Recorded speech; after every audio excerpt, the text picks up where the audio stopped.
Welcome to the DataJam Modular Curriculum session. What we're going to do today is walk you through how to find the DataJam Modular Curriculum. First, let me tell you about who made this curriculum and what we have done so that you know what you can get. Pittsburgh DataWorks is the nonprofit, and if we go to the Pittsburgh DataWorks website, which is pghdataworks.org, and click on the home page here, what we can see is that it tells you what we do. Our main goal is to promote data science education for youth. And we do several things in order to do that. We run an event called the Pittsburgh DataJam, and this is an annual competition among high school teams. The teams ask a question that they're interested in about their community, and then they use publicly available data sets and data analytics to answer that question. This runs over the course of the whole academic year. So students in the fall are trying to think about a question that they're interested in answering. They're looking for data sets that they can use to do data analytics with. And then they're doing data analyses. And there's a final DataJam finale in April, usually, where teams compete. The entire academic year, they're mentored by DataJam mentors, which are university undergraduate students that help. For years, the Pittsburgh DataJam only had teams from Pittsburgh, but over the last couple of years, we've expanded the reach. And this year, we have teams from a number of different states that are competing. We now refer to it as just the DataJam. We also have developed a set of classroom activities, and that's what this session is going to talk about. We worked with a team of high school teachers and curriculum developers, as well as university professors, to develop a modular curriculum of fun hands-on activities to teach data science. This modular curriculum is fully available to all teachers at this Pittsburgh DataWorks website. So we're going to go to the classroom activities page, which you can go to either by clicking classroom activities here in the bar at the top of the page, or you can click on this tab, which will take you automatically to that page. So if you click on classroom activities, you get a little overview of what they are.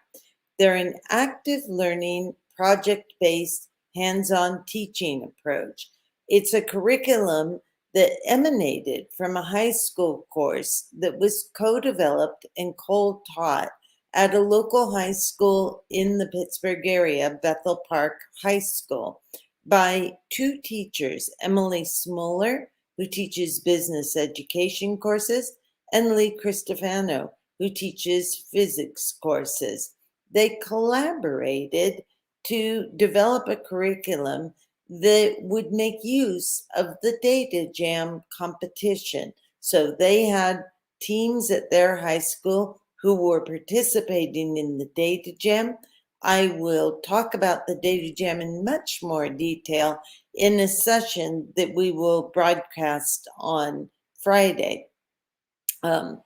Today, I'm going to focus on the curriculum. So they had teams that participated in the DataJam, and they developed a curriculum to teach them the basic skills that they would need in order to complete their DataJam project. I'm going to click right here on Activity Synopsis. And the activity synopsis is going to take you through what is in the modular curriculum. And this was designed to be used in courses. You can use one module, you can use all the modules. The course that Emily and Lee developed uses all the modules, and it runs for a semester in their high school. The first module is an introduction to the big data industry. It's to get students to understand how omnipresent big data is, that it's everywhere, and that there are no end to things that you can do if you have training in data science. So, in this module, there's a course introduction, and then there's a preview of the field of big data, universities, careers, data collection, usage applications, and the ethical issues that need to be thought about if you're going to pursue a career in data science. I'm not going to click on the lesson plans right now. We'll go through the lesson plans in just a few minutes. I'm going to move on to show you the whole overview. The second module is open data, asking questions, and an introduction to spreadsheets. So you're introduced in this module to open data sources. In particular, this module, because it was developed in a Pennsylvania school, uses the Western Pennsylvania Regional Data Center. They have a little over 300 data sets that have been cleaned and are freely available, publicly available data about the Western Pennsylvania region. But the Pittsburgh DataWorks website actually has a number of different sites you can go to find data sets that your students can use. And Module 2 is really focused on getting your students to find data sets and then import them into a spreadsheet and do some basic exploration of the data set using the data they have in their spreadsheet. Module 3 is a first mini project. It's like a DataJam project, but it's very small. It's to introduce students to how to do a project using a data set. They get to practice the skills that they acquired in Module 2. They select a data set, they brainstorm on questions that they could answer using that data set, and then they really go through everything that a DataJam project goes through, coming up with a research question, a hypothesis, an analytical approach that they're going to use. Then they do an analysis. For the mini project, it's usually much smaller than a set of analyses that would be in a DataJam project, and they present their results. Module 4 is introducing statistical significance, R squared, and finding correlations. Many students ask questions where they want to correlate or do a regression between one variable and another variable. And so a module is devoted to this.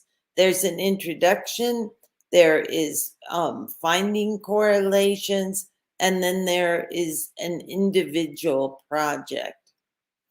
Module 5 is mapping and using programs like ArcGIS to kind of discover how data can be mapped and the real value of mapping your data to understand it better. Module 6 is data journalism. So it is first they look at examples of data journalism, then they try producing a piece of data journalism about data that they have. Modules 7 and 8 are not available yet on the website, but the first 6 modules do a good job of taking you through activities that will introduce your students to the what they will need in order to complete a DataJam project. If we move down that classroom activities page, module by module, you can click on the lesson plans. So let's click on the lesson plans to module 1. Each module is set up very similarly. So this is an introduction to big data. There's some notes at the top of the page that provide you with hints of how to use this. You can edit the instruction sheets, the activity sheets, or the project rubrics for your individual course. Ideas for extensions of each activity are listed under the activities. There is always a section of what you need to know for teachers in order to complete the module. So to complete this module, first, you're going to introduce your students to possible careers in big data, data science, and data analytics.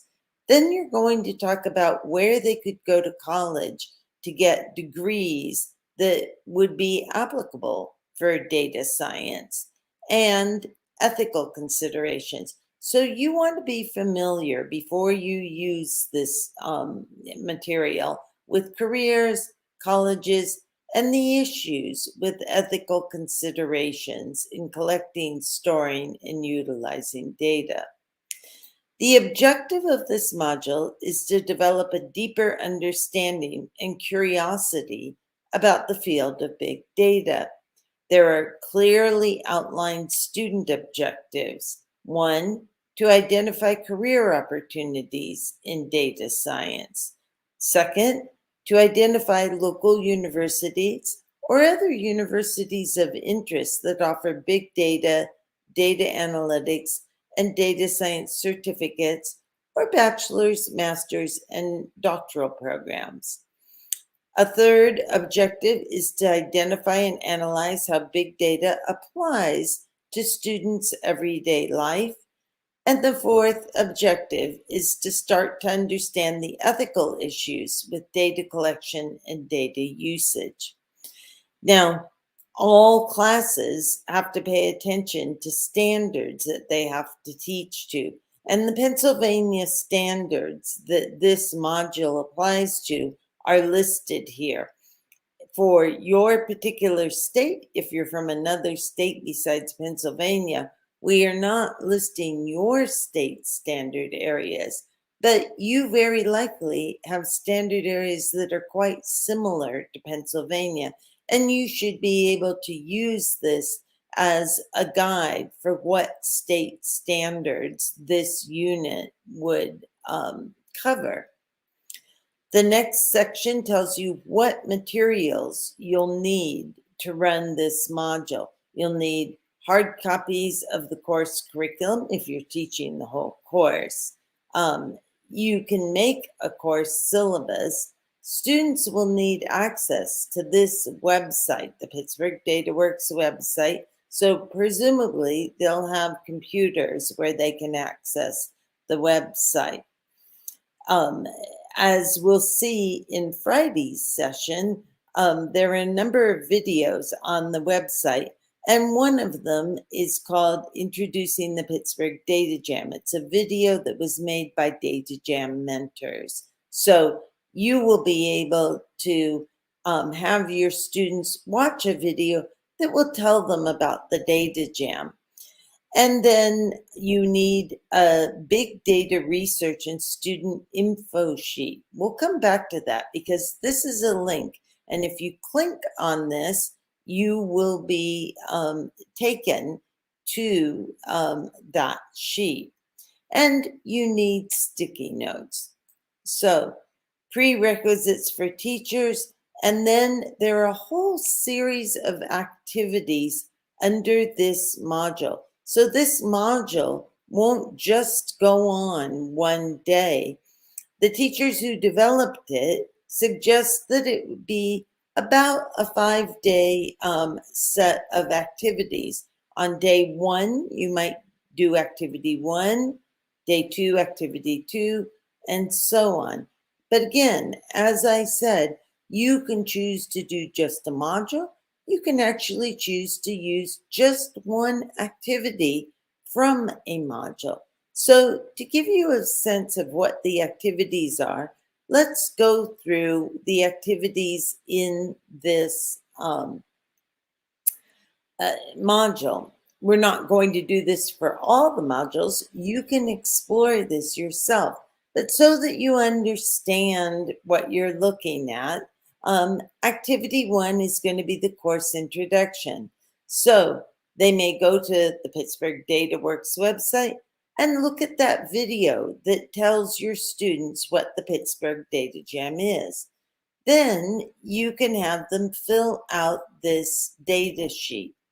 And if I click on this, teachers have a ability to get to the sheets, the handout sheets. So this says Big Data Course Introduction. This is the Big Data Research and Student Information Sheet.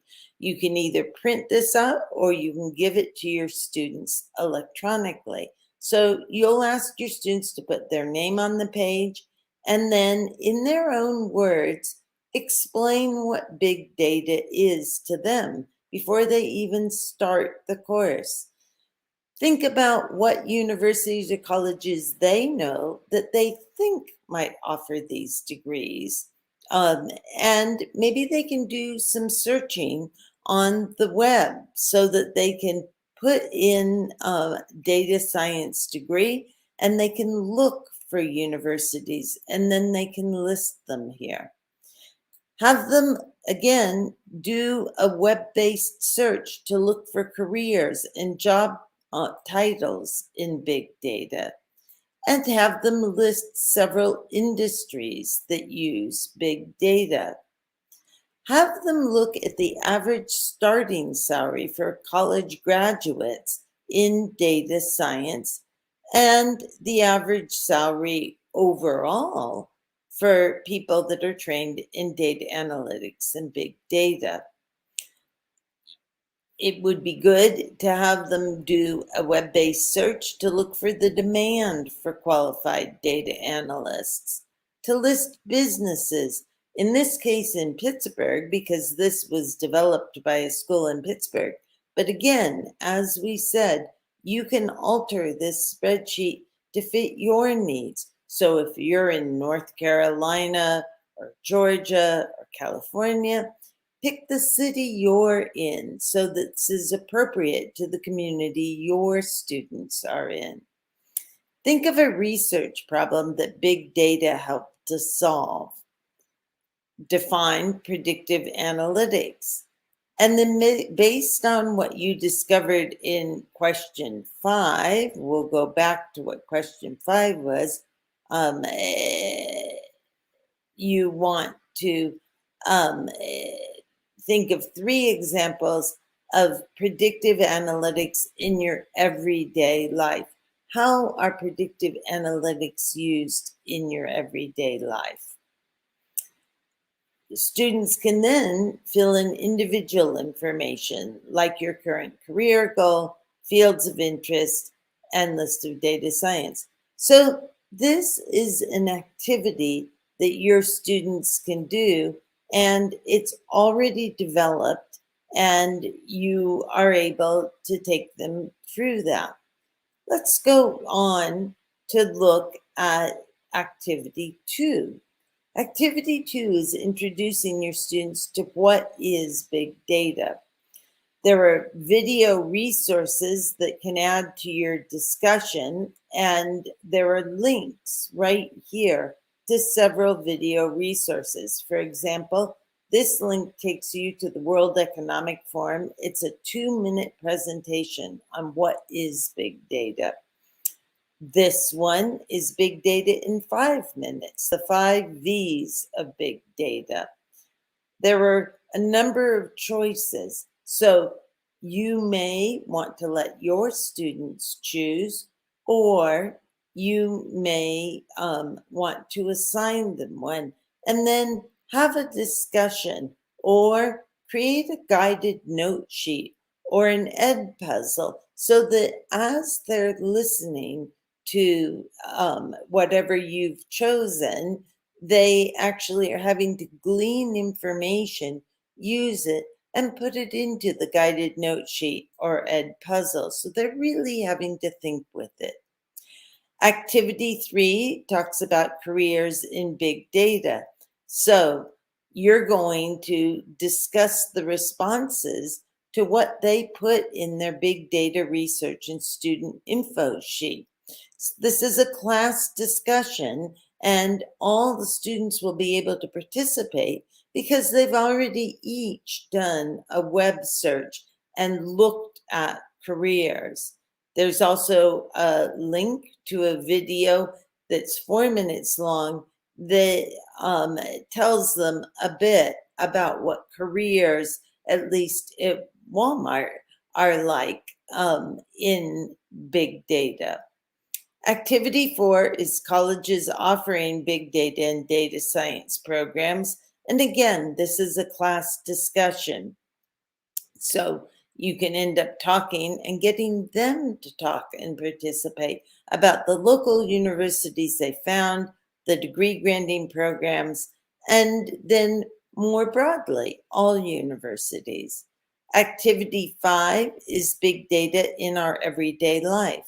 Have students go through the day of their life with one color of sticky notes, write how data is collected, with another color of sticky notes, write how big data makes their lives easier. Have them put their sticky notes on the board and then do some affinity clustering to bring together students' responses that are similar to each other and have a discussion about how your students themselves are seeing data collected in their everyday lives and used in their everyday lives. And activity 6 is ethical issues in big data. Produce a list of data that's collected on an everyday basis. Think about how it can improve quality of life and think about what are the issues for it to be used ethically. Um, you want to have them come up with examples of data collection and usage that benefits society, as well as infringes on privacy. And again, there are links so that you can use these to broaden the discussion. So we have now covered all of Module 1 and a whole set of activities that can be done in Module 1. Module 2 is open data, asking questions, and introductions to spreadsheets. So this is more data analytics. So if we go to Module 2, you can see that it's set up exactly the same as Module 1. There is information that you need to know. So you need to be able to do these things. Download a data set as a CVS, Google Sheets, or Excel spreadsheet file, sort data, create sums, counts, and average data, create a pivot table, manipulate a pivot table, create a bar or pie chart. And we provide help for this in the resources section of the Pittsburgh DataWorks website. We have little videos on how to do all of these things. So we're not leaving you without help. We're just saying that you need to know this information ahead of time before you use this module. There are student objectives. There are the standards, both the Pennsylvania standards and the Common Core standards that this module meets. The materials that you'll need, you may use the baseball data activity, and there are spreadsheets, instruction sheets, and a video for that. you may use the dog license data activity resources, and the resources are found right here with links to those resources.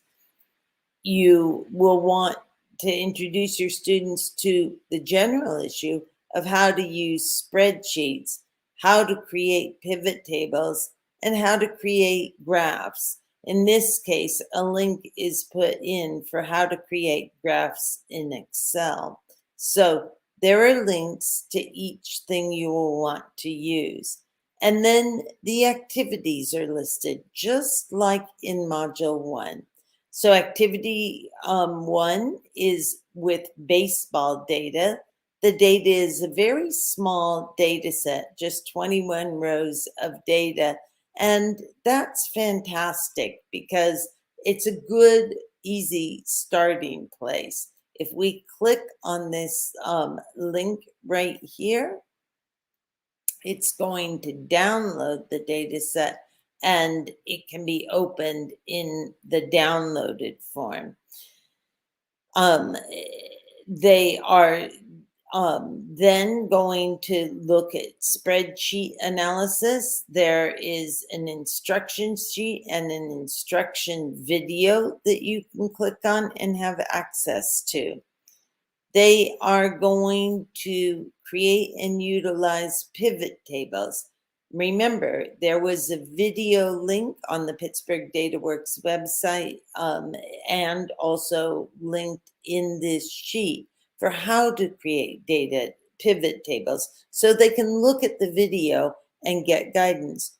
Or you can choose to do this in the class as a whole and walk them through how to create a pivot table. So each of them are on their computer. You're walking them through the activity so that they're learning to make pivot tables and they're getting hands-on learning experience. Where applicable, there is information that the people who developed this modular curriculum would suggest for evaluating how your students did. So you could award points for whether they really were able to sort their data, where they be able to perform basic counts and sums, whether they were able to make a pivot table, and then whether they were able to answer the questions that were listed on the data sheet. Similarly, there's information for a dog license activity. And third activity is to just explore the Western Pennsylvania Data Resource website. And as I mentioned, again, you can use other data websites if they're more applicable to your area, and get them to look at a data set and ask a question, download the data, make a pivot table, and start to be able to answer the information. Activity 5 is looking through spreadsheets and figuring out kind of the details of how spreadsheets are organized. Activity 6 uses the baseball data simulation, and again, ask them to think through how is this organized. Activity 7 has to do with pivot tables. Activity 8 has to do with creating graphs in Excel so that they're beginning to think about how to visualize the data. And activity 9 is getting them to take one of the data sets that they've analyzed, the results of their analysis, and to tell a story about it. And activity 10 is getting them to think about when data analysts actually analyze data and come up with a finding, very frequently, it's because they're wanting to think about how do you make recommendations for using the data to better the lives of people in the community. And you can get your students to start to think about how data can be used to better their community also. So a possible timeline would be to have this be a 7-day set of activities. But again, you can choose to use any of the activities in this module. If we move down to module 3, it's the first mini project. We'll just glance at that because I'm not going to walk you through everything. The first mini project, again, has the standards, the Common Core standards, the materials that will be needed, and then you're going to talk about examples of past research projects that students have done. The Pittsburgh DataWorks website has a number of posters from past DataJam projects. So that's a good place to start. You will get them to look at a particular data website, in this case, the Western Pennsylvania Data Resource Center, and come up with the data set they want to analyze, and then think about what problem they want to ask, what analysis they want to do, what data visualization they want to do, and have them put together a slideshow presentation so that they can share that slideshow with the class. I hope that this has been a really useful introduction to this completely free, available modular curriculum for data science, and introducing it either in a classroom that's devoted to this topic or any classroom, in your math class, in your science class, in your social studies class, getting students to have hands-on learning activities that really get them to think of data science. Before I leave you, I want to just talk about the resources section of the Pittsburgh DataWorks website, because the classroom activities and the resources really go hand in hand. We went to the resources tab, and what you see is it has resources that are available to you and your students. The first resource is a guide that we have developed on a step-by-step process of working through a DataJam project. Part 1 provides 10 1- to 2-page sections on various statistical procedures a team will want to think about when analyzing data for a project. And then part 2 provides a detailed overview of how to conduct a whole project using an example project. The next section is called Show Me the Data, and there are a number of links to where they can get data for free. So we've been talking a lot about the Western Pennsylvania Regional Data Center, but there's a link to the US Census, a link to data.gov, cdc.gov for health-related issues, bls.gov for land management issues, nih.gov for health-related research issues. Under that section are several sections of videos that we recommend for learning to use common programs that high school students use. So we have many high schools that use Google Sheets as their primary tool for data analysis. You can click on any of these links. This is how to organize your data in pivot tables using Google Sheets. This is how to manage spreadsheets and data, how to make graphs, how to do correlations in Google Sheets. We have something similar for Excel, You can click on a number of different videos, organizing data with pivot tables, making summary statistics, finding an R-squared value in Excel. All of these videos have been viewed by a number of the DataJam mentors, the DataJam high school students, and teachers. And these are the most highly recommended videos that we have. And the last section currently available on this page is about Tableau. And in particular, we recommend Tableau Public, which is a publicly available program for visualizing data and has some really cool data visualizations that help students when they're making presentations about their data analysis. So, I would like to finish by taking you back to the home page of the Pittsburgh DataWorks website. We looked at this top part to start with, but if you're interested in the things that we offer, you can just keep scrolling. Oh, I should have said the About section. You can just keep scrolling through here. It tells you a lot about us. But most importantly, at the bottom, there's a lot of information about past data jams.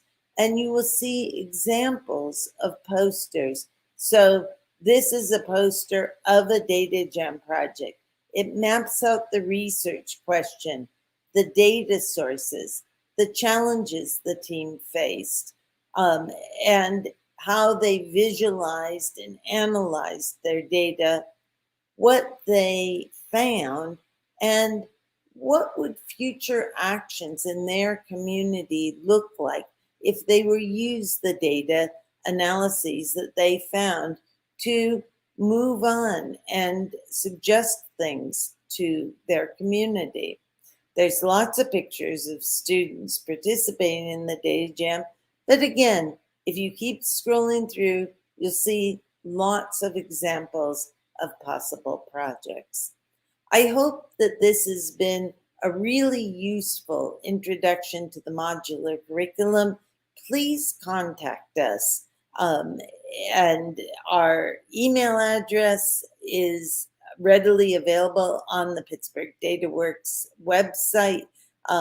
We are very excited to have teachers using the modular curriculum, and we will do everything we can to make it accessible for you.